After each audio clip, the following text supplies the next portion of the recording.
Congratulated and your entire family with you, and thank you for your time to visit.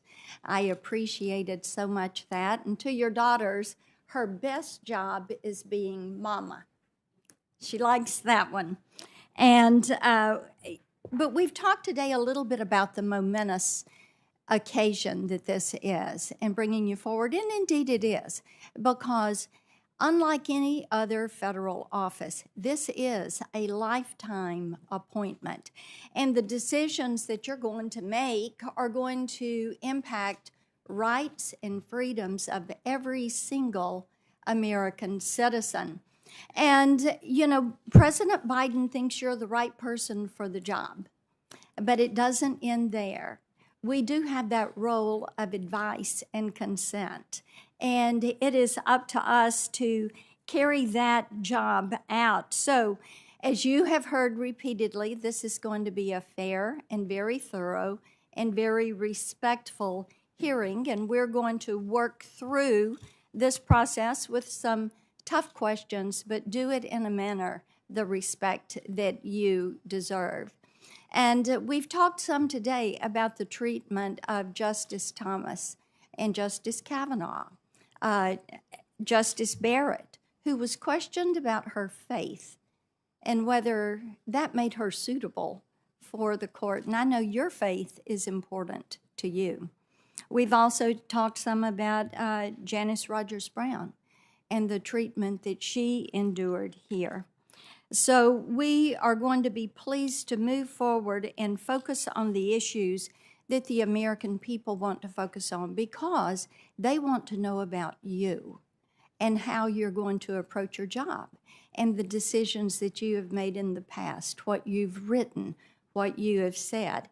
And I've got a few areas that I'm going to want to delve a little bit further with you. And we touched on some of these as we talked. Right now, when I talk to Tennesseans, one of the most important things that they bring up is the issue of parental rights and wanting to be able to rear their children as they see fit.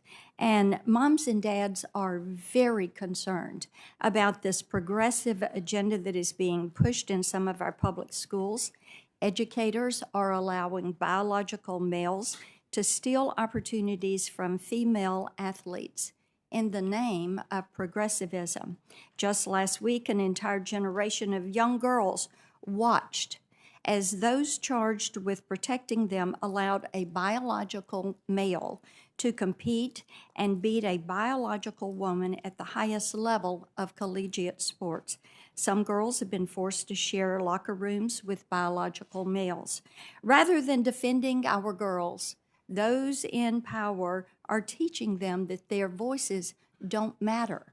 They're being treated like second-class citizens. And Americans need a Supreme Court justice who will protect our children and will defend parents' constitutional right to decide what is best for their own kids. And here we need a little clarity. At a time when these parental rights appear to be under assault by the radical left, your public comments about, and I'm going to quote you, the transformative power of progressive education, end quote. These are deeply concerning. You serve on the board of a school that teaches kindergartners, 5-year-old children, that they can choose their gender and teaches them about so-called white privilege. This school has hosted an organization called Woke Kindergarten and pushes an anti-racist education program for white families. Your public endorsement of this type progressive indoctrination of our children causes one great concern when it comes to how you may rule on cases involving parental rights. Parents also know that it's only a matter of time before we have the next pandemic, and they're concerned about more mask mandates or lockdowns from unelected bureaucrats that would harm their children's mental health and stunt their development. The American people want a Supreme Court justice who will protect their families' freedoms, not allow government overreach into private family decisions. Now, moms that I'm speaking with raise the issue of crime, and you've consistently called for greater freedom for hardened criminals. At the start of the COVID-19 pandemic, you advocated, and again I quote, for each and every criminal defendant in the D.C. Department of Corrections custody should be released. That would have been 1,500 criminals back on the street if you had had your way.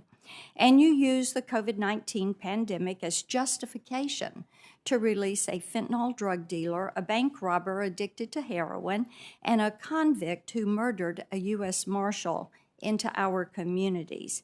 But your efforts to protect convicts began long before the pandemic. You used your time and talent not to serve our nation's veterans or other vulnerable groups, but to provide free legal services to help terrorists get out of Gitmo and go back to the fight. You also have a consistent pattern of giving child porn offenders lighter sentences. On average, you sentence child porn defendants to over 5 years below the minimum sentence recommended by the sentencing guidelines. And you have stated publicly that it is a mistake to assume that child pornography offenders are pedophiles. Your philosophy, it appears, is backward on these issues, restrictions on children and families and freedom for criminals. In fact, your philosophy, or lack thereof, may be the root of the problem here. I was concerned during our conversation earlier this month when you told me that you really didn't have a judicial philosophy.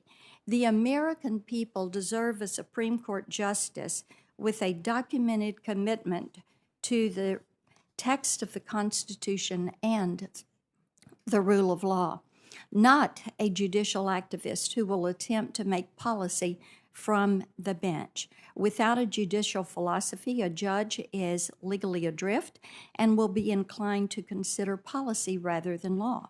You once wrote that every judge has, and I quote, personal hidden agendas, end quote, then influence how they decide cases. So I can only wonder, what's your hidden agenda?